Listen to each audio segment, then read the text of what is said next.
அந்த மீமாம்சைகள் என்ன செய்வார்கள்? அந்த அக்ஷராபியாசம், பாஷாஜானம், பாஷாஜானம் வந்த பிறகு சப்தம். சப்தம் என்பது என்னவென்றால் உருவு வேற்றுமை. உருவு வேற்றுமை தெரியாதவன்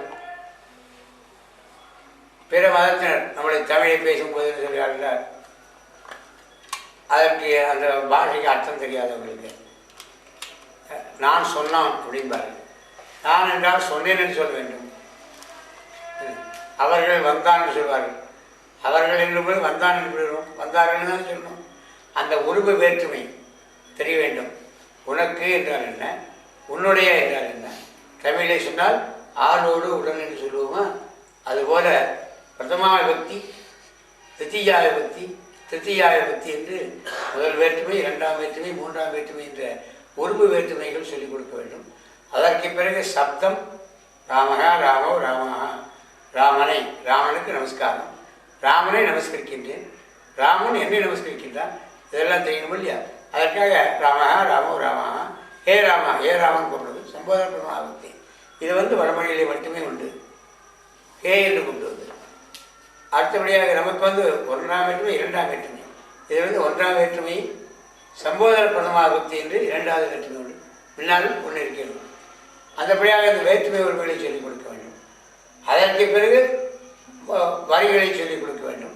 அந்த வியாக்கியானத்திற்கு பாஷ்யங்கள் சொல்லிக் கொடுக்க வேண்டும். பிறகுதான் வேதத்திற்கு வர வேண்டும். வேதத்திற்கு பிராமணம் இந்தபடியாக வர வேண்டும். இந்த வேதத்தை அறிந்து கொள்வதற்கு அவன் மீமாம்சம் வாசிக்க வேண்டும். இந்த மீமாம்சம் வாசித்தவர்கள் இந்த சபையிலே இருப்பார்கள். அவர்கள் இது இப்படி வந்திருக்கிறது, ஏன் இப்படி இருக்கக்கூடாது? ஒரே அர்த்தத்திற்கு பல பொருளில் இருக்கும். இரண்டு லாயர்கள் பேசுகிறார்கள், ஒரு கேஸை ஜெயிக்கிறார்கள், தோற்கிறார்கள். ஆனால் சட்டம் இருவரும் எடுத்துக்கொண்ட சட்டம் ஒன்றுதான். அந்த லாவிலே ஒரே நம்பரை வைத்துக் கொண்டு தான் பேசுகிறார்கள். ஆனால் இவருடைய வார்த்தை சாமர்த்தியத்திலே அந்த லாவனுடைய அர்த்தத்தையே மாற்றி விடுகிறார். ஜட்ஜையே அந்த அர்த்தத்தையே மாற்றி விடுகிறார். அது இவருடைய சாமர்த்தியம். அந்தபடியாக அந்த ஒரே பதமாகப்பட்டது பல பொருள்களை கொடுக்கும். அந்த சமயத்திலே சந்தேகம் வந்துவிடும் சபையில். இவர் சொல்ல சரியா, அவர் சொல்ல சரியா, இவர் பக்கம் 10 பேர், அவர் பக்கம் 10 பேர் இருப்பாங்க. அப்போ அந்த நடுவராக இருப்பவர்கள் என்ன செய்வார்கள் என்றால், ஒரு நிலத்திலே தகராறு வந்து விட்டால் அந்த நிலத்தை அளந்தால் தகராறு தீராது. அவனுக்கு அடுத்த நம்பர் இந்த நம்பரையும் அந்த நம்பரையும் அளந்தால் மீதம் இருப்பது இவன் நிலம் என்று வருகிறது அல்லவா? அதனால் பூர்வார்த்தம் உத்தரார்த்தம் என்று எடுத்துக்கொள்வார்கள். இந்த வேதம் என்ன சொல்ல வருகிறது, அதனுடைய கருத்து என்ன, நாம் கருத்தை இப்படி வியாக்கியானம் செய்து கொள்கிறோம். இந்த வேதம் என்ன எண்ணி அதை சொல்லியிருக்கும் என்றால் அதற்கு முன்னும் பின்னும் இருக்கக்கூடிய வாக்கியத்தை பார்த்தால் அந்த அர்த்தம் நமக்கு தெரிய வரும். அதை வைத்து அதற்கு 10 சான்றுகளை கொடுத்து தச பீத ஹேது நிரூபணம் 10 விதமாக அதற்கு ஓடியை காண்பித்து இதனாலே இது இதாகத்தான் இருக்க வேண்டும் என்று தீர்மானம் செய்வார்கள். அதனால் என்ன என்றால், இந்த எதுக்காக சொல்ல வரேன் இவ்வளவு விஷயம் என்றால், இந்த வேதங்கள் நேராக சொல்லிக்கொண்டு வரும்பொழுது நீங்கள் கேட்டுக்கொண்டே இருக்கிறீர்கள். வந்த மந்திரமே மறுபடியும் வரும். 5-6 தாவல் வரும், 2 தாவலே முக்கியமாக வரும். எப்படி என்றால், இந்த ஆங்கிலத்திலே திஸ் என்றால் அதற்கான பதில் தட் என்று, ஈஸ் என்றால் வாஸ் இல்லையா? அதுபோல எது என்றால் அது என்று வரும் தமிழில். எவன் என்றால் அவன் என்று வரும். அதே போல இந்த சமஸ்கிருதத்திலே எத் சப்தம் பశ్చాத்து தத் சப்தம் என்று சொல்வார்கள். எத் சப்தம் எங்கு வருகிறதோ அங்கெல்லாம் தத் சப்தம் வரும். ஏன என்றால் தேன என்று வரும். அதுபோல இத்தியாக என்று முதலில் வருவது, இதி என்று 2வது மந்திரம் வரும். தீர்மானம் செய்கிறாள் என்று அர்த்தம். ஆக இதில் 2 தடவை வருகிறதே, திரும்ப திரும்ப வருகிறது என்றால், ஒரு பொருளை திரும்ப திரும்ப ஒரு வார்த்தை சொல்லிக்கொண்டே வந்தால் அந்த வார்த்தையை இந்த வேதமாகப்பட்டது உறுதிப்படுத்துகிறது, உறுத்தி சொல்கிறது. நம் மனதிலே கல்மேல் எழுத்து போல் எழுத நினைக்கிறது என்று அர்த்தம். ஒரு உபாத்தியாயர் திரும்ப திரும்ப ஒரு பொருளையே சொல்லிக் கொண்டிருந்தால் அவர் மனதிலே, இந்த பையன் மனதிலே இன்னும் அது பதியவில்லை என்று எண்ணுகிறார். அவர் மனதிற்கு இது பதிந்து விட்டது என்று தோன்றும் வரையில் அதையே உறுத்தி சொல்லிக் கொண்டிருப்பார். ஓமத்தும்பு பாடத்தை போல 3வது பாடத்திலிருந்து அவன் பிஏ படித்தாலும் ஓமத்தும்பு பாடம் கூடயே வரும். அதுபோல அந்த வேதத்திலே வரும்படியான எஸ் சப்தத்திற்கு வரும்படியான தத் சப்தம், அதனாலே 2 தரம் அந்த மந்திரங்கள் வரும். ஒரு இடத்தை உறுத்தி சொல்லும் பொழுது அந்த ஒரே மந்திரமாகப்பட்டது பலதாவிலே சொல்லப்படும் என்பதை உங்களுக்கு உங்களுடன் கலந்து அறிவித்துக் கொண்டு இன்றைய பாடத்திலே சந்தேகம் இருந்தால் கேட்டால் எனக்கு தெரிந்தவரையில் சொல்லுவேன் என்பதை சொல்லிக்கொண்டு அதற்காக ஒரு 10 நிமிடம் ஒதுக்கிறேன். நாராயணன்.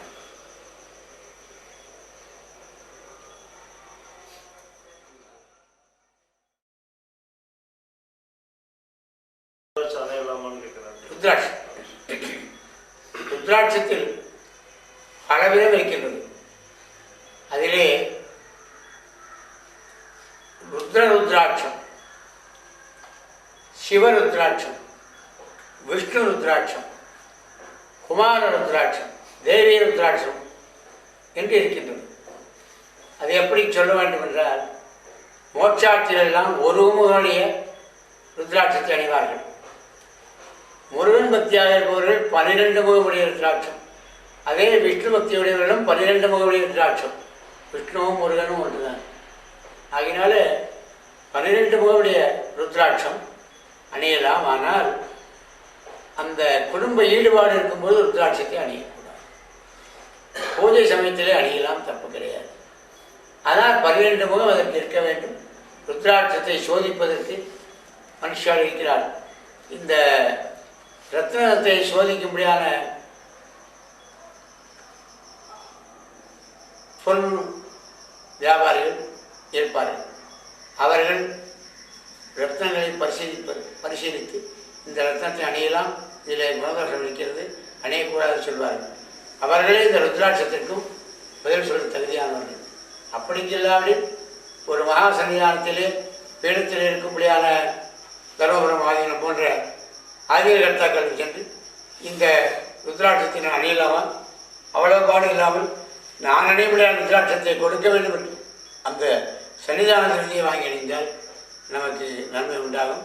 ஆனால் எந்த ருத்ராட்சமாக இருந்தாலும் குடும்ப சுகத்திலே ஈடுபடும் பொழுது ருத்ராட்சமோ தாமரமணியோ துளசி மணியோ கழுத்தில் இருக்கக்கூடாது.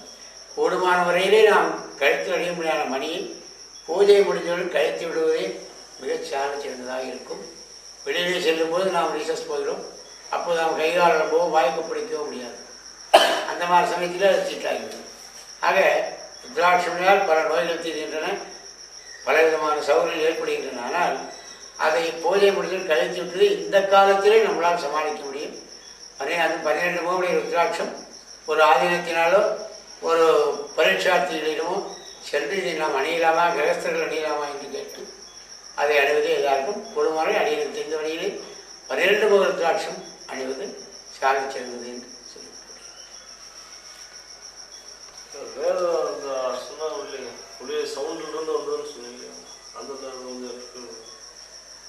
வேதமாகப்பட்டது தானே உண்டானது. தானே உண்டானதில் முதலில் உண்டானது பிரணவம். இந்த பிரணவம் அகாரம், உகாரம், மகாரம், ஆ உ மா, இது மூன்றும் சேர்ந்ததே பிரணவமாகும். இந்த மூன்றிலே ஆ எழுதுவதற்கு இப்படித்தான் ஆரம்பிக்கிறோம், ஓம் எழுதுவதற்கு இப்படித்தான் ஆரம்பிக்கிறோம். இப்படி உலக ஞானத்தில் போகக்கூடியவனை இப்படி திருப்பி அவனை வணங்குவனாக்கி கீழே கொண்டு வந்து பிரணவமாக்கி மேலே செல்லும். இதற்கு பிரம்மா, விஷ்ணு, சிவன் 3 பேரும் இருக்கிறார்கள். அகாரவாச்சியோ பிரம்மா, உகாரவாச்சியோ விஷ்ணு, மகாரவாக்கியோ மகேஸ்வரா என்று சொல்லப்படுகிறது. இவர் 3 பேரும் சேர்ந்ததே பிரணவம். இந்த பிரணவம் எப்படி உண்டாயிற்று, எங்கிருந்து உண்டாயிற்று என்றால், இந்த பூலோகத்திலே உலகம் சுற்றி கொண்டிருப்பதனாலே ஹம் என்ற ஒரு சவுண்ட் ஹம்மிங் வந்து கொண்டே இருக்கிறது. விஞ்ஞானத்தினால் கண்டுபிடிக்கப்பட்டது. இது பிரணவத்துடன் ஒத்து வருகிறது என்று ஏற்றுக்கொண்டிருக்கிறார்கள். ஆ ஊமா, ஆ ஊமா, இதுவே அந்த ஓம் பிரணவமாக ஏற்பட்டது. இந்த பிரணவத்திலிருந்து காயத்ரி ஏற்பட்டது. 8 எழுத்துக்களை கொண்ட காயத்ரி 24 எழுத்துக்களை 8 எழுத்துக்களாக 3ஆக பிரித்து வாசிப்பதனாலே 3 என்றால் 3 என்றால் 3, திரயம் என்றால் 3. இந்த காயத்ரி, காயத்ரி என்றால் பாடுகிறது. 3ஆக பிரித்து பாடுவதனாலே காயத்ரி என்ற பெயர் ஏற்பட்டது. நாராயணாய வித்மஹே வாசுதேவாய தீமஹி தன்னோ விஷ்ணு பிரச்சோதயாத். 8/24. அந்த மாதிரி ஒரு காயத்ரி என்றால் ஒவ்வொரு தேவதைக்கும் ஒரு காயத்ரி இருக்கும். அந்த காயத்ரி தான் இருக்கும்படியான மந்திரத்திலேயே மிகச்சிறந்தது. ஒவ்வொரு தேவதைக்கும் மூல மந்திரம், மகாமந்திரம், மாலா மந்திரம், காயத்ரி, இந்த மாதிரி 5 இருக்கும். அந்த 5லே காயத்ரி மிகப்பெரியது. ஆனால் அது 24 எழுத்துக்களாக இருக்க வேண்டும். எழுத்துக்கள் அதிகமாக குறைந்து இருக்கக்கூடாது. நாம ஒரு காயத்ரியை கற்பனை செய்யக்கூடாது. இப்பொழுது பல காயத்ரிகள் கற்பனை செய்து புத்தகத்திலே காயத்ரி என்று போடுகிறார்கள். எண்ணி பார்த்தால் அந்த 8 எழுத்து இருக்காது. அது ஒரு ஆர்வத்தினாலே, ஆர்வ கோளாறினாலே எழுதப்பட்டதாகும். ஆனால் அதை ஒரு விஷயம் தெரிந்தவரிடம் புத்தகங்கள் தெரிவித்து தெரிந்து கொண்டு வாசித்தால் நல்லது ஏற்படும். இதை நாம் அசுத்தமாக இருக்கும்போது எண்ணக்கூடாது. அதனால் ரொம்ப ஜாக்கிரதையாக வச்சுருக்கணும் அந்த காயத்ரியை. நான் இந்த காயத்ரி வச்சுட்டுருக்கேன், இந்த காயத்ரி பண்ணுறேன்னு சொல்லக்கூடாது. எல்லா காயத்ரியும் எல்லாருக்கும் தெரிஞ்சிருந்தாலும் கூட ஓம் நமோ நாராயணாய என்பது எல்லாரும் அறிந்தது. ராமானுஜராலே கோபுரத்தின் மேலேறி அனைவருக்கும் சொல்லப்பட்டது. ஆனால் வாயை திறந்து சொல்லும்போது அது ஜபமாவதில்லை. வாயில் சொல்லிப்பார்கள். ஜபம் என்றால் வாய் மூட வேண்டும். ஜபம் மூடிக்கிறது. அதனால் மனசுக்குள்ளே செய்ய வேண்டியது ஜபம். ஓம் நமோ நாராயணா என்று வெளியே சொல்லாமல் சொன்னால் அது ஜபமாகும். அதற்கு அதிக பலன் கிடைக்கும். அடுத்தது பஜன். ஓம் நமோ நாராயணாய, இது பஜன். நம்மால் எவ்வளவு உறக்க சொல்ல முடியுமோ அவ்வளவு உறக்க சொன்னால் அது பஜன். அதற்கும் பலன் கிடைக்கும். ஆனால் இதற்கு கிடைக்கும் பலன் வேறே, அதற்கு கிடைக்கும் பலன் வேறே. சமுதிரத்தில் மேலே அலை இருக்கிறது, அதன் கீழே போனால் மீன் கிடைக்கும், அதன் கீழே போனால் நவரத்தினம் கிடைக்கும். நான் பால் சமுதிரத்திலே போய் ஒரு மூலையில் பூனையாக இருந்து கொஞ்சம் குடித்து விட்டு நான் பால் சமுதிரத்தை குடித்தேன் என்று சொன்னால் நம்ப முடியுமா? அதுபோல் நாம் இருக்கின்றோம். பால் சமுதிரத்தை அறிந்தும் பூனை போல் நாம் இருக்கின்றோம். அதன் உள்ளிருக்கும்படியான வஸ்துக்களை எடுக்கும் அளவுக்கு நமக்கு சக்தி வரும்போது அது மேலே மேலே ஜாஸ்தியாகி கொண்டு நமக்கு கிடைக்கும். நம்ம கிடைத்தவர்களே தோழப்படுகிறோம். ஆகவே அந்த காயத்ரி பூஜை அறையிலே நாம் மனதோடு சொன்னால் அது ஜபம். வெளியிலே வாயத்தில் சொன்னால் அது பஜன். ஓம் நமோ நாராயண என்பதை மனதுக்குள்ளார் சொல்ல வேண்டும் சொன்னால் இவரே வெளியில் சொல்கிறார் என்றால் அது பஜன். இது ஜபம். ஆக எப்படி சொன்னாலும் பலன் உண்டு. அந்த பலன்களிலே வித்தியாசம் உண்டு, ஜாஸ்தி கம்மி உண்டு. அது மாதிரி செய்ய வேண்டும். காயத்ரியை சரியாக தெரிந்து கொண்டு உச்சரிக்க வேண்டும். எவ்வளவாக பிரித்து உச்சரிக்க வேண்டும். அதை நாம் வீட்டிலே உட்கார்ந்து கொண்டு செய்ய வேண்டும். ஏனென்றால் ஒவ்வொரு எழுத்தையும் பஜனம் ஜபம் செய்யும் பொழுது நம்மை சுற்றி தேவதைகளை வைத்துக் கொள்கிறோம். அந்த அந்த மந்திரத்தை கண்டறிந்த ரிஷி, அந்த ரிஷியை சொன்ன சந்தசு என்ன, சந்தசில் என்ன ரெய்ம்னு சொல்ல வேண்டும். அதற்கான நமக்கு காப்பாற்றுகளின் தெய்வங்களை வைத்துக்கொண்டு நான் இந்த ஜபத்தை முடிக்கும் வரையிலே எனக்கு எந்த தொந்தரவுகளும் வராமலும் எங்கேருந்தும் ஃபோன் வராமலும் எனக்கு அவதி வைக்க வேண்டும். சொல்லி ஃபோனை ஆஃப் பண்ணி வச்சு ஜபம் பண்ணலாமேப்பாங்க. அங்கே வண்டி எங்கேயாவது ஆக்சிடென்ட் வண்டி வந்திருக்கோம், இல்லை வண்டியில் ஒரு 10,000 ரூபாய்க்கு சரக்கு ஏற்றுறதா இருக்கும். அந்த நேரம் நம்ம ஜபம் பண்ணிதான் நம்ம குழப்பம். அதனால் செல்லு ஆஃப் பண்ணி வைக்க முடியாது. இதையெல்லாம் கொஞ்சம் நான் ஜபம் பண்ணுறதையும் வராமல் இருக்கணும்னு நம்ம கேட்டுட்டு எந்த விதமான துற்றங்களும் வரா. அப்போ சத்பந்து ஏ பூதா புவிசம்சிதாக ஏ பூதா விக்கிரகத்தாராக தேகச்சந்து ஆக்கியா. நான் ஜபம் பண்ணுமில்லான தெய்வத்தின் ஆக்கியினாலே நீங்கள்லாம் கொஞ்சம் தூரம் இருக்கணும். எனக்கு வேண்டுமான பூதங்கள் என்னை சுற்றி வேறு பூதங்கள் வராமல் காப்பாற்ற வேண்டும். பூதம் என்றால் தலையை விரித்து கொண்டு பல்லை நீட்டி கொண்டு இருக்க. பூதம் என்றால் உற்பத்தி ஆகிறது. அது மாதிரி நமக்கு மித்திரர்களும் உற்பத்தி ஆகலாம், சத்துருகளும் உற்பத்தி ஆகலாம். நமக்கு மித்திரவாக இருப்போர் நம் பக்கத்தில் இருந்த தேவதைகள் இருந்து நம்ம ஜபத்தை காப்பாற்ற வேண்டும் என்று, ஜபத்தை முடிப்பதற்கு அனுகூலம் செய்ய வேண்டும் என்று கேட்டுக்கொண்டு உட்கார்கிறோம். அவரெல்லாம் நம்ம முன்னால் அசம்பிள் ஆகிடுறாங்க. அப்போ அவங்களுக்கு சென்டர் பண்ணாமல் நான் எழுந்து போகக்கூடாது. அதனால் எழுந்து போய் ஜபம் பண்ணுறாங்க. காலம் ஜபம் பண்ணணும். அந்த ஜபத்தை முடித்தவுடன் அந்த எத்திலே பூமியில் உட்கார்ந்து ஜபம் பண்ணால் பூமிக்கு போயிடும். உலர்ந்த வஸ்திரங்கள் எது எத்தாகாதோ அதையெல்லாம் அடியில் போட்டுக்கொண்டு ஜபம் செய்வது விசேஷம். அந்த மாதிரியாக ஜபம் செய்துவிட்டு நமஸ்காரம் செய்து நம்ம சுற்றி இருக்கும்படியான தேவதைகளை சென்றாப் செய்துவிட்டு தான் எழுந்திருக்க வேண்டும். 12 செய்யலாம், 6 செய்யலாம். நான் 108 செய்கிறேன், நின்றுட்டுக்கேன்னு உட்காந்துருக்கூடாது. நமக்கு மனசு வேலை இடத்துல போகுதுன்னா அதோடு நிறுத்திக்கலாம். நம்ம அதுக்கு மேலே ஜபம் பண்ணி பிரேமில் கைப்பட்டு தான் எண்ணும். இந்த மணி என்றது எதுக்காக காரணம்னு கேட்டால் அந்த மந்திரத்து மேலே நம்ம நினைப்பு இருக்கணுங்கிறதே காரணம். ராமாயணமான காப்பிக்கு நினைப்பு போயிடும். இந்த ராமாயணமாக எத்தனை ஆச்சுன்னு நினைக்கணும். இந்த நமகாங்கிறது நமக்கு முடியும் நம்ம மனசில் இருக்கணும். அப்போ தான் அடுத்த மணி தள்ள முடியும். அப்போ இவன் இதையே நினச்சிட்டு பண்ணுறான். அதுக்காக தான் எண்ணிக்கை. அந்த மாதிரியாக பண்ணுறதால் தப்பு கிடையாது, ஜபம் பண்ணுறதுனால தப்பு கிடையாது. இந்த ஜபத்தை நம்ம குறிப்பிட்ட இடத்துல உட்காந்து நீத்தார் கடன் 96ன்னு சொன்னீங்க சார். நீத்தார் கடன் 96ன்னு சொன்னீங்க.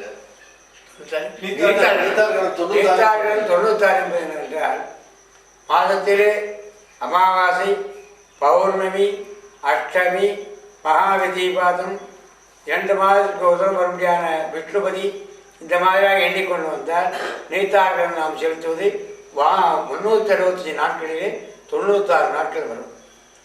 இது எங்களை போன்று இருப்பவர்களே செய்வது கஷ்டமாக இருக்கிறது. அதனால் முடிந்தவரையிலே நீத்தாருடைய நீத்த தினத்தில் ஆகும். அது நமக்கு மறந்து விடுகின்றது என்றால், மறந்தது மகாலயபட்ச அமாவாசை, தவறுந்தது தைய அமாவாசை என்று சொல்ல முடியாது. மாலைபட்ச அமாவாசை புரட்டாதி மாதத்தில் வர முடியாது. மகாலயபட்ச அமாவாசையிலாவது தைய அமாவாசையிலாவது ஒரு ஆற்றிற்கு சென்று அங்கே இருக்கும் ஐயரிடம் திருப்பி பெறுவாங்க. ஜெபம் அவர் சொல்ல முடியாது, தர்ப்பணத்தை பண்ணிவிட்டு.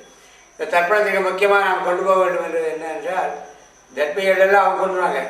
நம்ம முன்னோர்களை கேட்டு நம் தகப்பனார் பெயர் நமக்கு தெரியும், பாட்னார் பேர் தெரியும், முப்பாட்னார் பேர் தெரிஞ்சிருக்காரு, அம்மா பேர் தெரியும், பாட்டி பேர் தெரியும், முப்பாட்டி பேர் தெரிஞ்சிருக்காரு.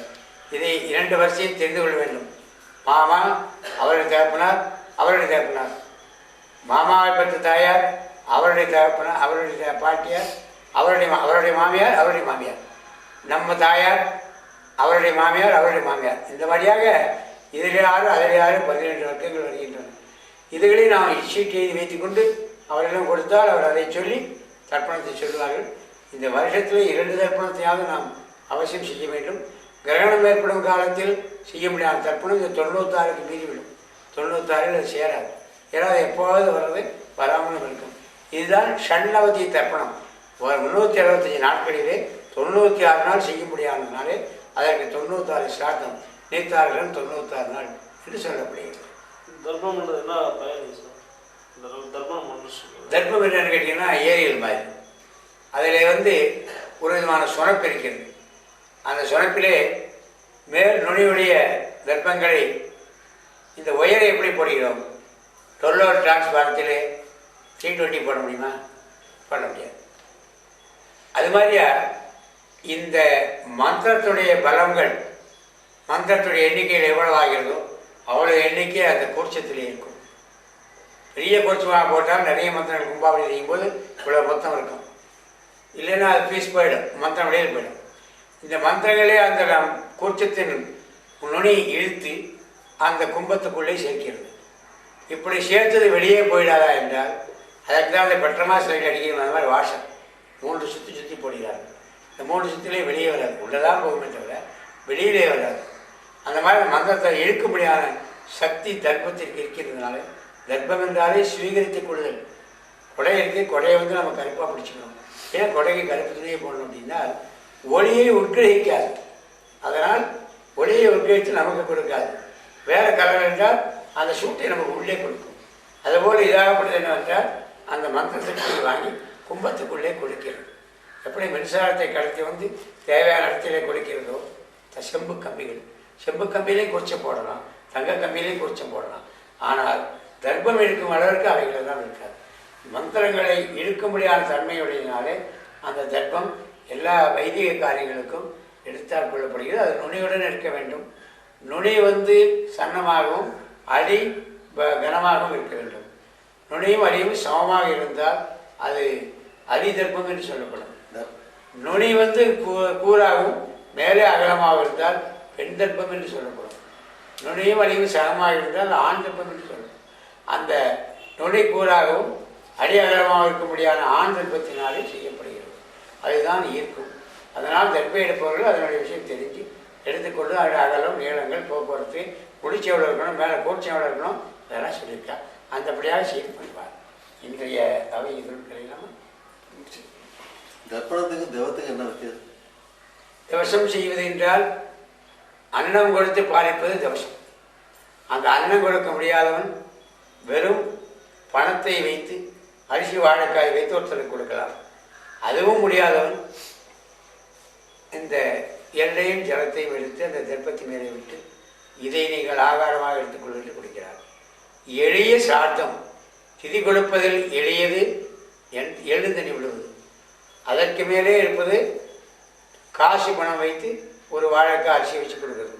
அதற்கு மேல் இருப்பது 3 பேருக்கு குறையாமல் ஆகாரத்தை கொடுத்து நம் சுற்றங்களுடனே இருந்து நிறைய ஆகாரங்களை செய்து அந்த சாஸ்திரத்தை வைத்த பிரகாரம் அன்று வெங்காயம் போட்டு முதலிய மதன வஸ்துக்கள், ஆசையை தூண்டும்படியான வஸ்துக்கள், சோம்பலை தூண்டும்படியான வஸ்துக்களை தவிர்த்து இந்த சார்ந்ததுக்கென்று ஏற்படியான மென்னை, மிட்டை, பிரண்டை இந்த மாதிரி சரீரத்திற்கு வலுவை கொடுக்க முடியாதும் புத்தி கூர்மை கொடுக்க முடியாததுமான சாத்வீகமான வஸ்துக்களாலே அன்னங்கள் படைப்பது ஸ்ரார்த்தம். ஸ்ரத்தையாக செய்வதால் அதற்கு ஸ்ரார்த்தம். திவசம் என்றால் திவசம் என்றால் நாளுக்கு பேர். அவன் இறந்த திவசத்தில் செய்வதால் அதற்கு திவசம் என்று பேராயிற்று. அதுதான் ஸ்ரார்த்தத்துடைய வித்தியாசம். ஆனால் எல்லாமே ஒன்று தான். அவனால் எவ்வளவு முடியுமோ அவ்வளவு கொடுக்கலாம். அன்னம் கொடுத்தவனுக்கு என்ன பலன் கிடைக்குமோ அதே பலன் அன்னம் கொடுக்க முடியாத அந்த பணத்தையும் தேங்காய், அரிசி, வாழைக்காய் வைத்து கொடுத்தவனுக்கும் கிடைக்கும். அதுவும் கொடுக்காமல் எள்ளும் நீர் விட்டவனுக்கும் கிடைக்கும். அதுவும் பண்ண முடியாதவன் அதற்கு ஐயனுக்கு ஒரு 1.25 ரூபாய் கொடுக்கணும். அதுவும் நமக்கு இல்லையே என்றால் கார முள், இந்த கார முள் காற்றிலே பறந்திருக்கும். அந்த முள்ளை போய் அணைத்து கொண்டு தன் மார்பிலே அந்த முள்ளாகப்பட்டதை கீறி ரத்தம் வரும் வரையிலே அவன் பிதற்களை நினைத்து என்னால் உங்களுக்கு ஒன்றும் கொடுக்க முடியலே என்று அழுதானேயானால் அந்த கண்ணீரும் அந்த செந்நீரும் அவர்களுக்கு மகா திவசமாக போய் சேருது என்று மகாபாரதம் கூறுகிறது. நாராயணன்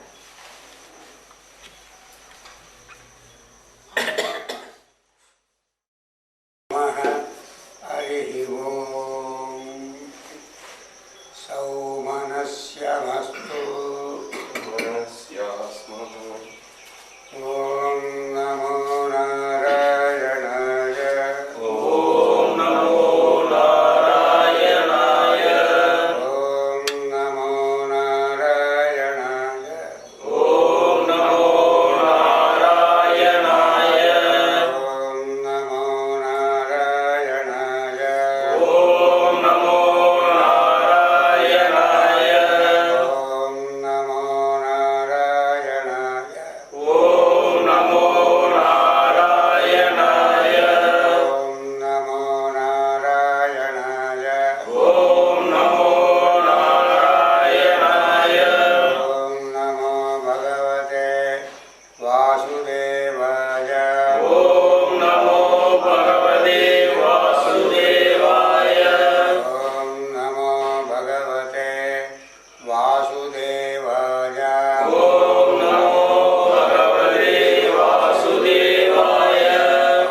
நமோ பகவதே வாசுதேவாய. ஓம் நமோ பகவதே வாசுதேவாய. ஓம் நமோ பகவதே வாசுதேவாய. ஓம் நமோ பகவதே வாசுதேவாய. ஓம் நமோ பகவதே வாசுதேவாய. ஓம் நமோ பகவதே வாசுதேவாய. ஓம் நமோ பகவதே வாசுதேவாய. ஓம் நமோ பகவதே வாசுதேவாய. ஓம் நமோ பகவதே வாசுதேவாய. ஓம் நமோ பகவதே வாசுதேவாய. ஓம் நமோ பகவதே வாசுதேவாய. ஓம் நமோ பகவதே வாசுதேவாய. ஓம் நமோ பகவதே வாசுதேவாய. ஓம் நமோ பகவதே வாசுதேவாய. ஓம் நமோ பகவதே வாசுதேவாய. ஓம் நமோ பகவதே வெங்கடேசாய. ஓம் நமோ பகவதே வெங்கடேசாய. ஓம் நமோ பகவதே வெங்கடேசாய. ஓம் நமோ பகவதே வெங்கடேசாய. ஓம் நமோ பகவதே வெங்கடேசாய.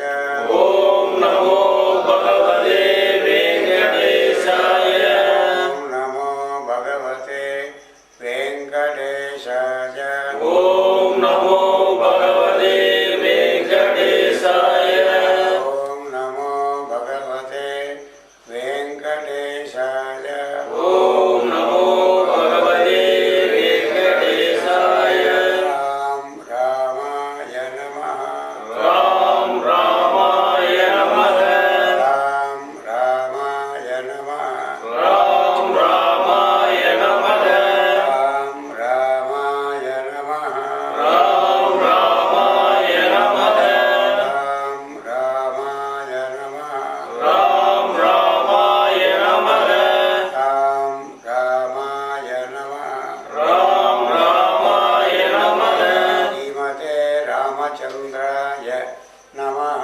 ஸ்ரீமதே ராமச்சந்திராய நமः. ஸ்ரீலக்ஷ்மீ வல்லபாரம்பா விகரோ மணிமத்தியமா அஸ்மதாச்சாரிய பர்யந்தாம் வந்தே குரு பரம்பரா. தர்மே கிளானி உபேஷி சிசிதலே லுப்தேஜ வேதாட்சரே பூபாலேஷு பராங்முகேஷு விபலே யாகாதி சத்கர்மணி பாதும் வைதிக தர்மமார்க்கமகிலஞ்ச ஆவிர்பவசங்கரம் தர்மஜம் பிரணமாமியம் எதிவரம் ஸ்ரீகாமகோட்டீஸ்வரம். சர்வேபியः ஆச்சாரியேபியः ये सदस्याः நமோ நமः. இந்த இன்றைய தினம் கூடியிருக்கும்படியான வேதாகம சம்ரட்சணா சதஸிற்கு அடியனுடைய காலை வணக்கங்கள். இன்றைய தினம் நாம் கேட்ட பகுதியிலே மிகவும் விசேஷமான துவாதச ஸ்தோமம், 12 வகையான யஜ்யங்கள், அதனால் ஏற்பட முடியாத நன்மைகள், அதனால் தேவதைகள் என்ன நன்மைகள் அடைந்தார் என்பதை வேதம் சொல்லிக் கொண்டு வந்தது. அக்னிஷ்டோமம், சொர்க்க பிரகடனம், சொர்க்கலோகம் எந்தி பவமானம், நவகிரகங்களுடைய பூர்வ விஷயம், விஸ்வகர்மா, அதிதி, யஜ்யம், யஜ்யத்தினால் ஆதித்யனுடைய ஸ்வரூபம், விராட் புருஷன், பிரம்மசாமங்கள் இன்னும்படியான இதுகளையெல்லாம் ஏவம் வேதா இந்தபடியாக வேதம் சொல்லுகிறது என்று வேதம் சொல்லிற்று. ஏவம் வேதா ஏவம் வேதா என்றால் வேதத்தில் சொல்லியபடி வேதம் சொல்லுகிறது என்று அர்த்தம். அடிக்கடி வரும். யஜ்ஞோவை விஷ்ணு என்று சொல்கிறது. யஜ்யமே விஷ்ணு, யஜ்யபதி, யஜ்யத்தை செய்கிறவர் விஷ்ணு, யஜ்ஞாங்கோ விஷ்ணு, யஜ்யத்திற்கு அங்கமான அதனுடைய இது ஹோமகுண்டங்கள், யாகசாலைகள், ரித்திகள், அத்வர்யு என்று சொல்ல முடியாது பிரம்மசோமாக்கள் ஆகியவர்கள் அனைவருமே விஷ்ணு. யஜ்ய சாதனா, யஜ்யத்துக்கு சாதனமான சமைத்து நெய், அரிசி இந்த மாதிரி அழைக்க முடியாத அந்த வஸ்துக்களும் விஷ்ணுவே. அந்த யஜ்யத்தை எடுத்து சென்று மற்ற தேவதைகளுக்கு கொடுக்க முடியாத யஜ்ய வாகன் என்று சொல்ல முடியாத அக்னி பகவான் விஷ்ணு. இது விஷ்ணு சஹஸ்ரநாமத்தில் யஜ்யம், யஜ்யபதி, யஜ்வா, யஜ்யாங்கோ, யஜ்ய வாகன, யஜ்யவர்த்து, யஜ்யகத்து, யஜ்ஞி, யஜ்யபகு, யஜ்ய சாதனா என்று விஷ்ணு சஹஸ்ரநாமத்தில் நாம் பார்க்கிறோம். அந்த விஷயத்தை இங்கு எடுத்து சொன்னார்கள். தியாவா பிருத்திவியாக மைத்ராவரண, இவைகளெல்லாம் இந்த யஜ்யத்திலே முக்கியமாக தேவதைகளெல்லாம் ஆச்சரியத்தை கொண்டாடினார்கள் என்றும் சொல்லப்படுகிறது. பிரஜாபதி பிரஜாசிஷ்டியா, பகவானுடைய ஆக்ஞையினாலே பிரஜாபதியாகப்பட்டவர் பிரஜைகளை சிருஷ்டித்த. அந்த பிரஜைகளை சிருஷ்டிக்கும் பொழுது எப்படி சிருஷ்டிக்க வேண்டும், அந்த சிருஷ்டி கிரமம் என்ன என்பதை சொல்லுங்கள்.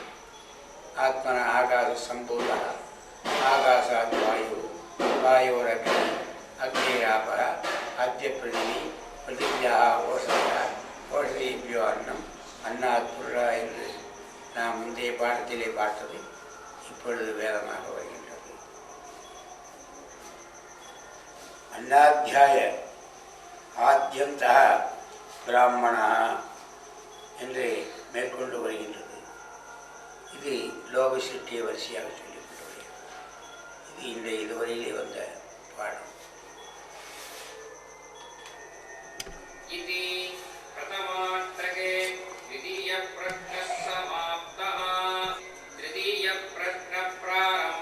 மூன்றாவது பிரச்சனம் ஆரம்பமாகிறது. இந்த மூன்றாவது பிரச்சனத்திலே அக்னிஷ்டோமத்தை பற்றி பேசப்படுகிறது. தே கிரகாக அபவன்னு அந்த சோமயாகத்திலே கிரகங்கள் எல்லாம் உத்பவமாயிற்று, தோன்றியது என்று சொல்லப்படுகிறார்கள். அடுத்தபடியாக பிரஜானாம் பவதி, பிரஜைகள் எல்லாம் உண்டாயிற்று. சம்பாராக, அந்த யஜ்ய சம்பாரமாக மகாவிஷ்ணு சாநித்தியமாக இருந்த பிரஜாக பிரதி கிருணீத, அந்த பிரஜைகளுக்கெல்லாம் சகல விதமான சௌகரியங்களும் இந்த அக்னிஷ்டோமம் என்ற யாகமாகப்பட்டது கிடைக்க செய்கிறது. அடுத்தாற்போல் வாஜபேயும் அதிராத்திரம் என்ற யாகங்கள் எல்லாம் நடக்கின்றது. பிரஜாபதியினாலே வாஜபேயும் அன்னத்தினாலும் மற்ற வஸ்துக்களாலும் நடக்கப்பெற வாஜபேய யாகம் என்று சொல்லப்படுகிறது. பஞ்சகிருத்தியந்தே, 5 விதமான கிருத்தியங்களாலே இந்த யாகங்கள் செய்யப்பட்டு வீரியம் ததாதி என்ற எஜமானனுக்கு வீரியம் முதலானங்களை அளித்தது, அழித்து கொண்டு இருக்கிறது, மேலும் அளிக்கும். அசாத்தியமே மேவ வருந்தே, இந்தபடியாக இந்த அக்னிஷ்டோமம் வாஜபேயும் இவருடைய விசேஷ யாகங்களினாலே லோகத்திலே சிற்றுகள் செய்வதற்காக தேவதைகளாலே இந்த யாகங்கள் செய்யப்பட்டது என்று சொல்கிறார். சோமகிரகா தஸ்மாத்து, இதனாலே இந்த வாஜபேய யாகங்கள் மிக உள்ளதம் என்று வேதத்தினாலே சொல்லப்படுகிறது. ஏயேவம் வேதா, இந்தபடியாக வேதம் இதை சொல்ல வருகிறது என்பதாகத்தானே 3வது பிரശ്னம் ஆரம்பமாய்.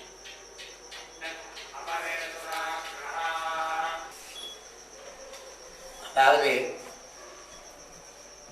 பயோகிராஃபி என்று ஒவ்வொரு வஸ்துவை பற்றியும் ஒரு மனிதரை பற்றியும் சொல்லும்போது சொல்கிறோம். தன்னை பற்றி தானே சொல்லிக்கொள்வது ஆட்டோபயோகிராஃபி என்று சொல்கிறோம்.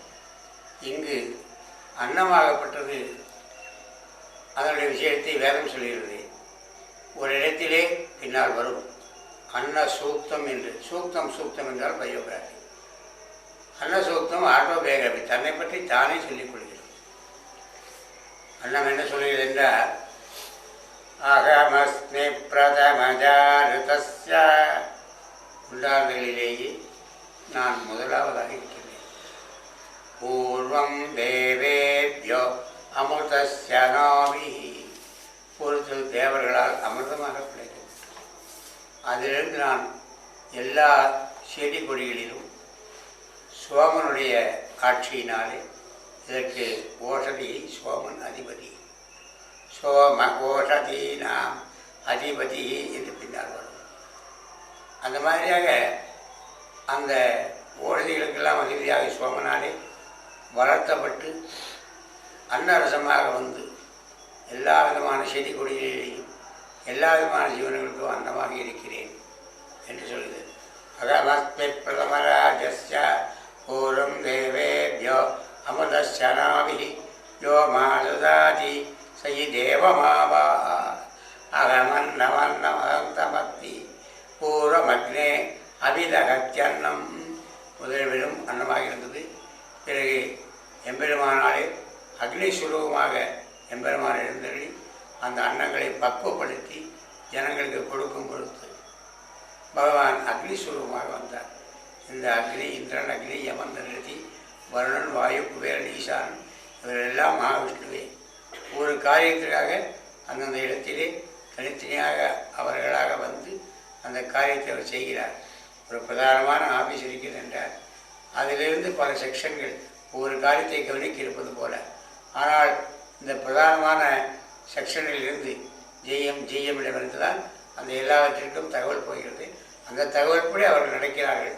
அதுபோல இந்த அக்னி அக்ர பவித்ரானான், அக்னி பவித்திரமான பொருளில் முதன்மையானது. தேவானாம் அக்ரத்தோ அருகி, தேவதைகள் முதன்மையானவர் மகாவிஷ்ணு. அப்படி தேவதைகள் முதன்மையான மகாவிஷ்ணு பவித்திரம் செய்வதில், ஒரு பொருளை சுத்தம் செய்வதில் முக்கியமான பங்கை வகிக்கும் அக்னியாக வந்து சர்வ போக்த சுகாவக, எல்லா விதமான ஜந்துக்களும் சுகமாக அன்னத்தை சாப்பிடும் பொருட்டு அதை பக்குவப்படுத்தி கொடுக்க வந்த அந்தபடியாக வெறும் காய்கறிகளை தின்னு கொண்டிருந்தவர்கள் அதை பக்குவப்படுத்தி சாப்பிட அவர்கள் 6வது விலை தோன்றி அந்த அக்னியாகவும் தானே தோன்றி அவர்களை அதை பக்குவப்படுத்த செய்து அந்த அன்னமாகவும் இருந்து அவர்களே அந்த ஆகாரத்தை சாப்பிட்டு வர்த்திக்க செய்கிறார் என்பது அன்னசூத்திரம் சொல்கிறது. கேவலாகோ பவதி கேவலாதி, நான் ஒருவனே உலகத்தில் இந்த ஜீவன்களை காப்பாற்ற பிறந்தவன்.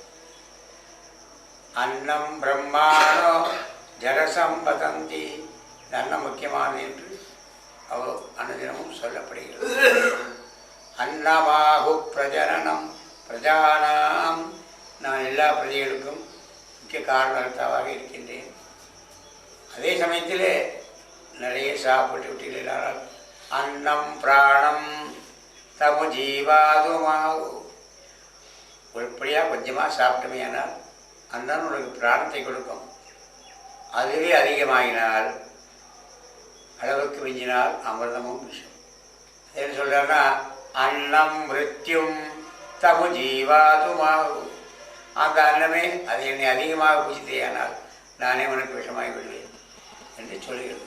இந்தபடியாக அன்னசூக்தம் என்பது பகவானுடைய திருவாராதனத்திலே நாம் கொண்டு போகும் தலிகையிலே பக்தர்களாலும் ஆச்சாரியனாலும் தலிகை சேவுகளாலும் மூக்கினாலும் வாயினாலும் மனசினாலும் காதினாலும் கேட்டு நாவில் ஜலம் கூட அந்த தலிகையை நாம் எச்சிற்படுத்தி விடுகின்றோம்.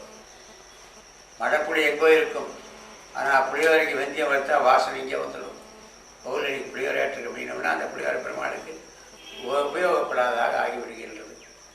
ஆக அந்த தோஷமெல்லாம் நிவர்த்தி ஆவதற்காக எம்பெருமானிடம் தலிகை செய்வோர் நாய்க்கள் ஜலம் கூறினாலும் தலிகையை சுற்றி சொல்லும் போதே நாய்க்கள் ஜலம் கூறினாலும் இந்த விதமான மூக்கினால் முகர்ந்தது தலிகை என்று புளியோரையில் சக்கர பொங்கல் என்பதை முகர்ந்தனால் முகர்ந்த தோஷங்களும் இது புளியோரையா அப்படியா 2 நாள் கொண்டு இன்னைக்கு கொஞ்சம் இருந்து வாங்கி போகலாம் காதுனால அது மாதிரியா அந்த தலிகைக்கு ஏற்பட்ட தோஷங்களை நிவர்த்தி செய்யும் பொருட்டு இந்த அன்னசூக்தமாகப்பட்டது.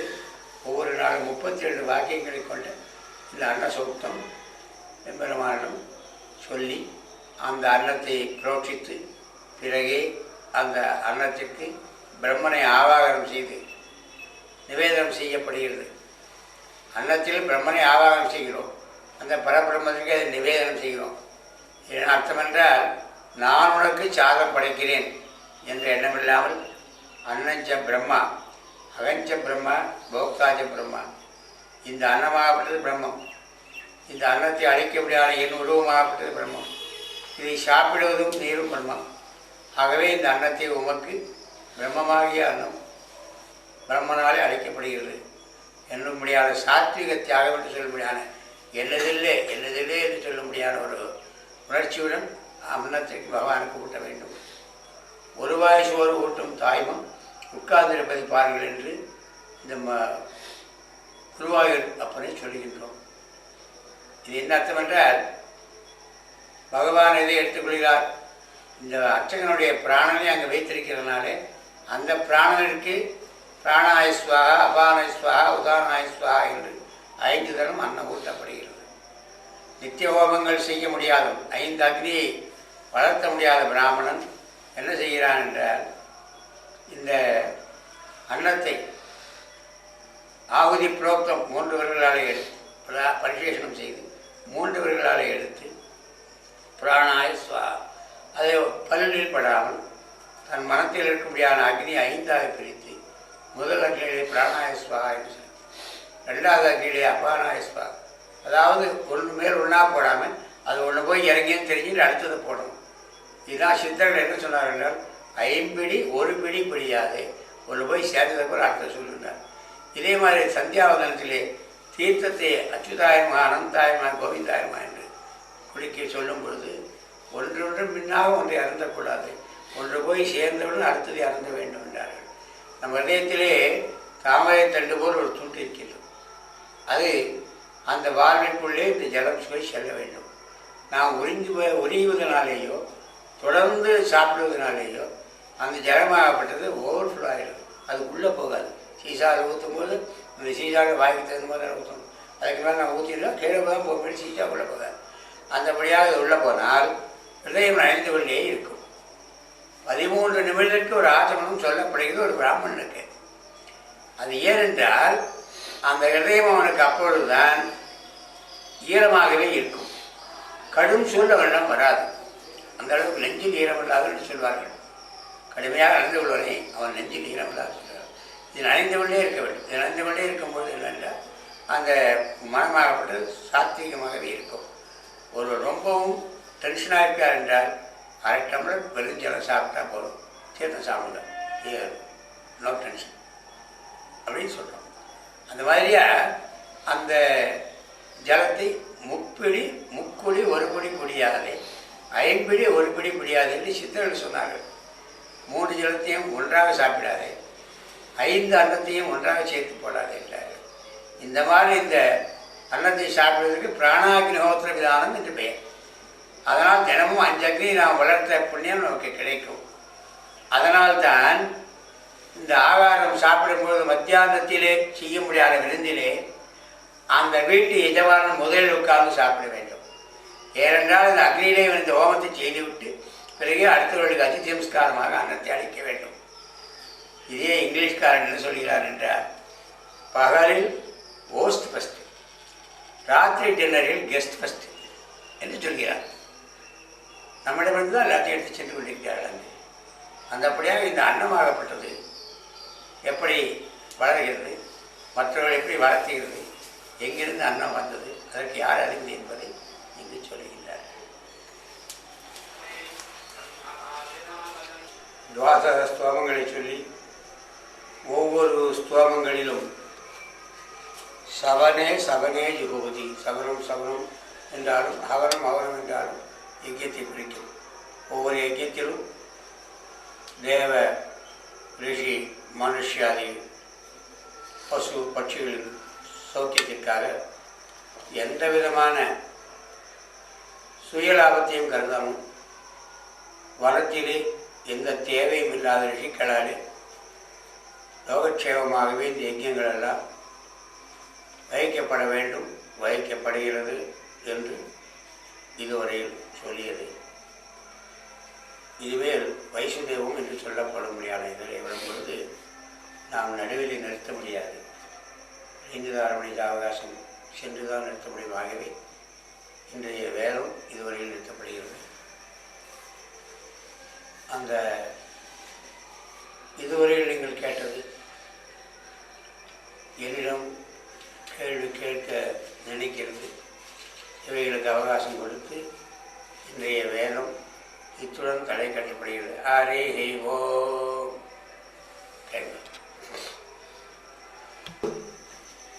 நமக்கு ஒரு காரியத்தை செய்வதே யஜ்ஞம். கர்மண்யேவ அதிகாரஸ்தே மா பலாய கதாச்சன என்று சொன்னார் எம்பெருமான். ஒரு டீ கடையிலே டீ ஆற்றி கொடுத்தால் கூட அது யஜ்ஞம். அதை தொழில் தர்மத்துடன் செய்வது யஜ்ஞம். காரியம் செய்வது யஜ்ஞம் பொதுவாக. அதை என்ன ஆயிட்டு என்றால் அந்த ஹோமம் செய்வது தான் யஜ்ஞம். சேர்ந்ததற்குத்தான் விமானம் என்று பெயர். அர்ச்சகர் சன்னதிக்கு வந்தவுடன் விமானம் பிரபத்தியே விஷ்ணுமயம் பிரபத்தியே என்று சொல்கிறார். இந்த உள்ளே ஒரே முடியாது. சுவாமியினுடைய ஸ்தூல சரீரம் தான் இந்த ஆலயம். அவருடைய பாதம் பலிபீடம், அவருடைய சிரசி கலசம் ஸ்தூபி. ஆகவே ஒரு சன்னதிக்கு செல்கிறோம், டூர் செல்கிறோம், பெருமாளை சுவாமியை பார்க்க முடியவில்லை என்றால் ஸ்தூபியை பார்த்து நமஸ்காரம் செய்து விட்டு வந்து விடலாம் அவசரமாக இருக்கும் பொழுது. அப்பொழுது அவரை உள்ளே இருக்க முடியாத பெருமானை சூட்சுமாகாரத்தை சேவித்ததாகத்தான் அர்த்தம். அந்தபடியாக இந்த யஜ்ஞம் என்று சொல்வது என்னவென்றால், ஒரு காரியத்தை விரதமெடுத்து இப்படி செய்வேன், என் ஜீவனுள்ளவரை இதை செய்வேன் என்று சொல்லிக்கொள்வது சங்கல்பம். அந்த சங்கல்பம் செய்து கொண்டு இன்ன காரியத்திற்காக இன்ன யஜ்ஞத்தை செய்கிறேன் என்று சொல்வது சிறிய யஜ்ஞம். லோகக்ஷேமமாக இந்த யஜ்யத்தை செய்கிறேன் என்பது பெரிய யஜ்யம். இதிலே தினமும் நாம் செய்ய முடியாத யஜ்யங்களிலே பிரம்ம யஜ்யம், அதாவது பரபிரம்மத்தை குறித்து தீர்த்தத்தினாலே நாம் விடுகிறோம். அது பிரம்ம யஜ்யம். பிரம்ம யஜ்யேன எற்றி வித்யுதசி வித்யமே பாப்மானம் ஆரம்பத்தில் அதுதான் வந்தது. பிரம்மசந்தக்தம் தாழ்மே என்னிடம் தான் ஆரம்பம். அடுத்தபடியாக தேவ யஜ்யம். தேவ யஜ்யம் என்றால் தேவதைகளுக்கு தர்ப்பணம் செய்தல், ஆலயத்திற்கு உதவி செய்தல், இதுகளெல்லாம் தேவ யஜ்யம் எனப்படும்.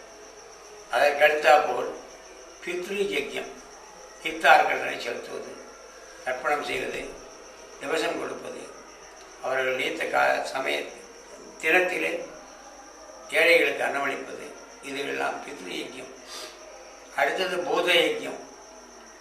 காற்று, நெருப்பு, நீர், மண், இவை ஆகாசம், இவைகளுக்கு ஊறு விளைவிக்க வைக்காமல் இருப்பதே மகா யஜ்யம். நம்ம அதைத்தானே செஞ்சுட்டு இருக்கோம். பூகம்பமெல்லாம் ஏன் இப்போ வராதாவுக்கெல்லாம் வர்றது? அந்த பூமியை நாம் சும்மா விட்டு வச்சுருந்தா வராது. இந்த கிரானைட் நமக்கு வேணும்னு சொல்லிட்டு அடியில் போட்டுருக்கோம். அது பூரா விஷயம் காற்றுகளால் நினைக்கிறது. பூமியில் நிறைய போர்களை போட்டு ஜலத்தை எடுத்து விட்டோம். பூமி அடியிலே வறண்டு விட்டது. பூமிக்கு அடியிலே ஜலமே இல்லாத போயிட்டது. இந்தபடியாக நாம் பூமிக்கு யஜ்யம் செய்வதற்கு பதிலாக பூமிக்கு ஊர்களை விளைவித்துக் கொண்டிருக்கின்றோம். அடுத்தபடியாக ஜலம், அடுத்தபடியாக காற்று, அடுத்தபடியாக ஆகாசத்தை. காற்றை எப்படி நம்ம பொல்யூஷன் செய்கிறோம் நமக்கே தெரியும். அதே மாதிரியாக ஆகாசத்திலே ராக்கெட்டுகள், அதில் நிறைய துகள்கள் பறந்து கொண்டிருக்கின்றன. இந்தபடியாக நாம் எல்லாத்தையும் மாசு கொள்வதற்கு சாமர்த்தியம் உள்ளதாக ஆகிவிட்டோம். அந்த அதுகளுக்கு நல்லது செய்யாவிட்டாலும் கெடுதல் செய்யாத இருப்பது யஜ்யம், அந்த பூத யஜ்யம் என்று சொல்லப்படுகிறது. ஒரு மண்ணுக்கு எப்படி யஜ்யம் செய்ய முடியும் என்றால், ஒரு குழந்தை இருக்கிற வீட்டுக்கு மிட்டாய் வாங்கி போகிறோம், பெரியவங்க இருக்கிற வீட்டுக்கு பழத்தை வாங்கிட்டு போகிறோம், ஆலயத்திற்கு போனால் கற்பூர சாம்பிராணி தீபம் கொண்டு போகிறோம். அதன்படியாக நம் நிலத்திற்கு நாம் செல்ல வேண்டும் என்றால் ஒரு பிடித்தபடி சாணி எருவாவது கொண்டு போக வேண்டும். சாம்பலால் வீட்டில் அடிப்பிட்டு சாம்பலை கொண்டு போய் காற்றுக்கு போடலாம். அதாவது எடுத்துகிட்டு போகணும். அதுக்கு எதிர்பார்க்கிறது நமக்கு உண்டானவன் உழவன் இங்கே வருகின்றான், உணவை பார்க்காத பயிர் ஒரு முடம் கட்டை, அந்தபடியாக போகுது. எடுத்துகிட்டு போக முடியவில்லை, எங்கென்றால் செல்கிறோம் என்றால் நமது எல்லையில் சென்று நம் பாதரட்சியை வெளியிலே விடுத்து உள்ளே சென்று ஒரு கல் அல்லது ஒரு முள்ளையாக எடுத்து வெளியிலே போட்டுக்கிட்டு வந்தால் அந்த நிலம் நமக்கு சொந்தம்.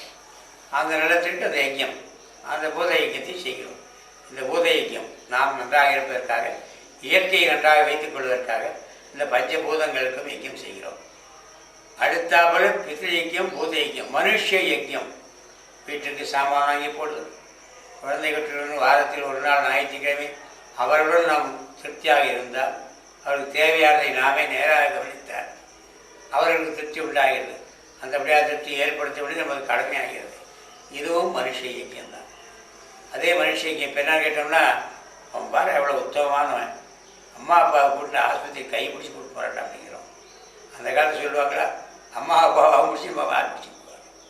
இன்றைக்கி அம்மா அப்பாவுக்கு கைகள் விட பெரிய தர்ம காரியமாக நினைக்கிறோம்.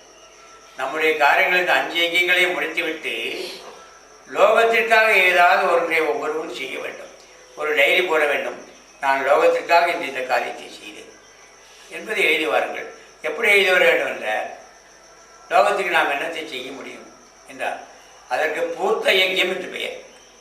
ஊரில் கேணி இருக்கிறது, அதில் ஒரு கை சேர் எல்லாரும் எடுத்து வெளியில் போட்டால் சேரே இருக்காது அந்த கேணியில்.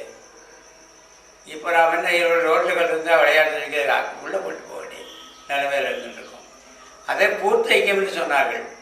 ஒரு இடத்திலே ஒரு அனாதை விடுதி இருக்கிறது, நம்ம வீட்டிலே பழைய துணி இருக்குது, கொண்டு போய் கொடுக்கலாமா? பூர்த்த யஜ்யம். ஒரு பெரிய டின்னர், அந்த டின்னரில் நிறைய பொருள், உணவுப் பொருள் மிச்சமாகிவிட்டது. இதை குப்பையில் கொட்ட வேண்டாம், எங்காவது பசுவில் இருக்கிறார்கள் அங்கே கொண்டு செலுத்தலாமா? அப்படி கொடுக்கும்படியான பொருள்களை பலனுள்ளதாக கொடுக்க வேண்டும். செய்யாதேயம். அதை கொடுக்கும் பொழுது நான் அதை கொடுக்கிறேன், அவர்கள் இல்லாதவன், நான் இருக்கிறவன், நான் கொடுக்கிறேன் என்ற அகந்தி இல்லாமல் கொடுப்பதனால் கிரியாதேயம், வெட்கப்பட்டு கொண்டு கொடுகின்றார். இதற்கு மேல் என்னால் கொடுக்க முடியவில்லையே என்று வெட்கப்பட்டு கொண்டு கொடு. கிரியாதேயம் ஸ்ரத்தையாதேயம், அது ஸ்ரத்தையாக கொடுக்கணும். இந்த வாய்ப்பு அப்படின்னு போடாமல் ஸ்ரத்தையாதேயம் அஸ்ரத்தையாதேயம். நீ அஸ்ரத்தையாக கொடுக்குதுன்னா அது கொடுக்காம இருக்கலாம். பியாதேயம் பயந்து கொண்டு கொடு. நான் இதை கொடுப்பதால் அவனுக்கு ஏதாவது ஊர் விளைந்து விடுவான் என்பதை பார்த்து கொண்டு கொடு. யார் யாருக்கு என்ன கொடுக்க வேண்டும் என்று தீர்மானித்து எதை கொடுத்தால் அவனுக்கு இதமாக இருக்கும் என்று நினைத்து கொடு. இந்த ஒருவன் நம்ம வீட்டுக்கு விருந்தாளியாக வருகிறான் என்றால் அவன் எதில் வந்தான் என்பதை தெரிந்து கொண்டு அவனுக்கு ஆகாரம் கொடுக்க சொல்கிறார்கள். அதாவது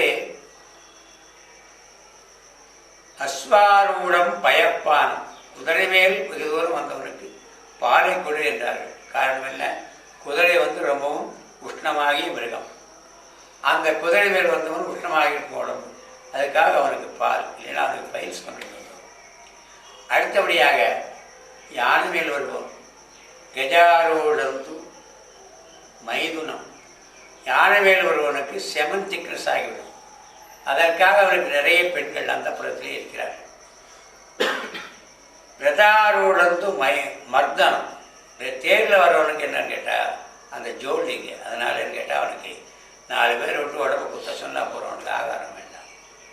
பாதச்சாரியத்து போஜனம், நடந்து வந்தவனுக்கு சோறு போகும். இந்தபடியாக அவர் எப்படி வந்தால் அவனுக்கு என்ன தேவை என்று அனுசரித்து கொடுக்க வேண்டும். அன்னம் வேணும் என்று கேட்டவனுக்கு கொடுத்தால் நீங்கள் கேட்டவுடன் அன்னம் கிடைக்கும்.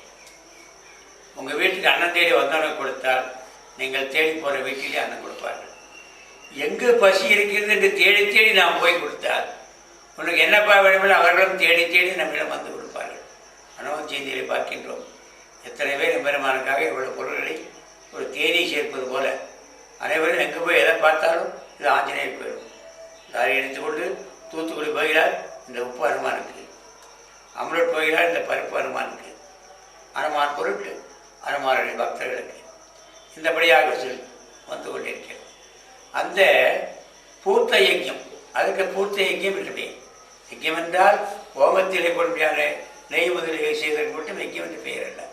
நாம் செய்யும்படியான ஒவ்வொரு காரியமும் யஜ்யம்.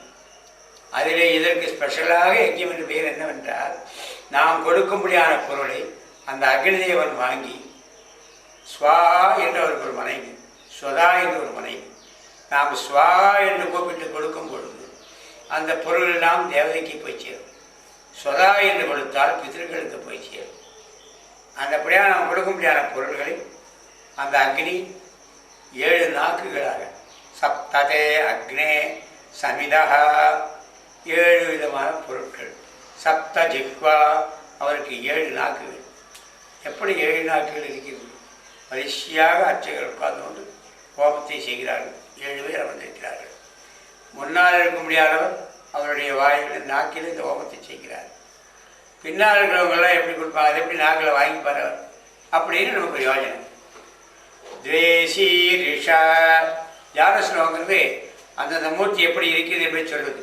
இது அக்னியுடைய தியான ஸ்லோகம், ப்ளூ பிரிண்ட்டு. துவேஷி ரிஷா, 2 தலைகள் அக்னிக்கு. ஒரு தலை மேற்குப்புறம், ஒரு தலை கிழக்குப்புறம்.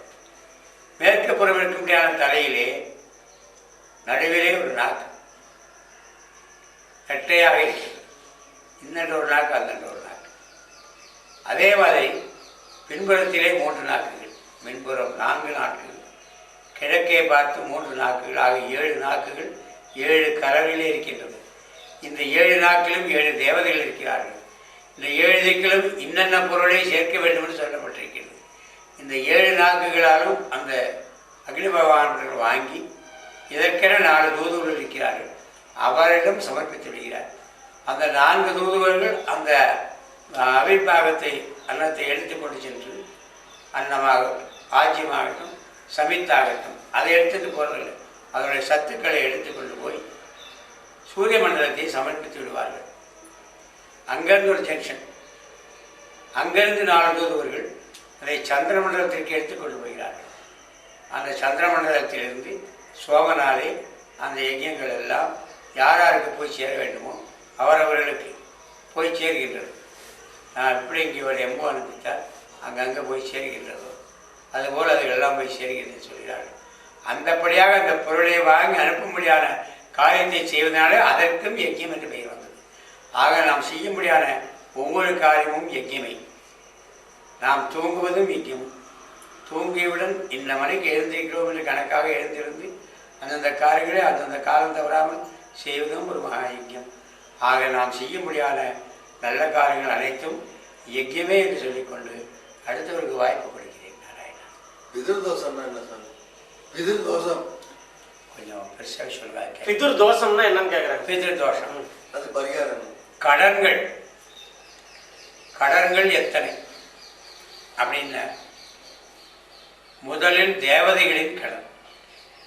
தேவதைகளின் கடன் என்னவென்றால், தேவதைகளுக்கு சந்தியாவந்தனம் என்று சொல்லுவோம்.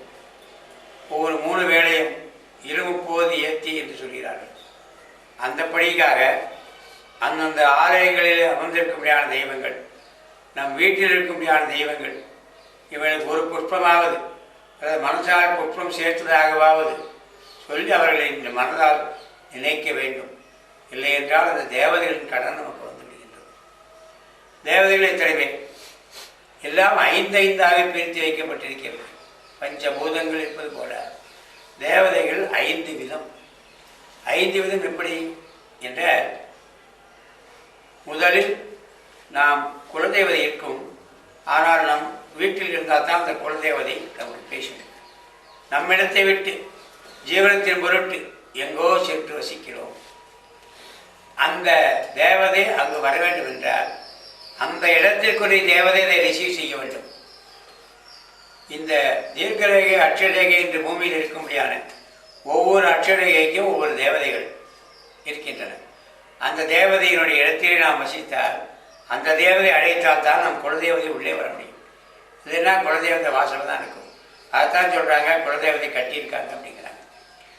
இந்த முதலில் நாம் ஒரு புஷ்பத்தை எடுத்து வீட்டினுடைய சுவாமி படத்தின் முன்னாலாவது நாம் எங்கு வசிக்கிறோமோ அங்கு புனிதமான இடத்திலே 5 புஷ்பங்கள், 6வது புஷ்பம் உண்டு. இதை கையில் எடுத்துக்கொண்டு மம கிரக தேவதாபியோ நம, நான் இருக்கக்கூடியான இடத்தில் எந்த தேவதைக்குரியதோ எனக்கு தெரியாது, அந்த தேவதைக்கு இந்த புஷ்பத்தை சமர்ப்பிக்கின்றேன் என்று சமர்ப்பிக்க வேண்டும்.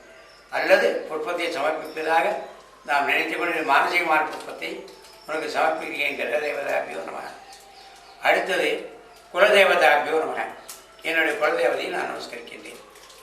அடுத்தது கிராம தேவதாபியோ நம, பெருமாள் கோவில், சிவன் கோவில், அம்மன் கோவில் தெரியும். இன்னும் எத்தனையோ சக்தி வாய்ந்த தெய்வங்கள் இந்த ஊரில் இருக்கும், நமக்கு தெரியாது. எல்லாருக்கும் சேர்த்து ஒரே கும்பிடு, ஒரே புஷ்பம், கிராம தேவதாபியோ நம என்று போடுது. அடுத்தபடியாக இஷ்ட தேவதாபியோ நம. நாம் சபரிமலைக்கு போகவில்லை, எழுத்து வீட்டுக்கார் பக்கத்து வீட்டுக்கார் அங்கேருந்து அந்த நெய்யை கொண்டு கொடுக்குறாங்க. அது தெய்வத்திற்கு கொண்டு நம்ம உள்ளே வச்சிடறோம். அந்த தேவதை விருப்பப்பட்டு நம்மை வந்து அடைய முடியாத தேவதை இஷ்ட தேவதை.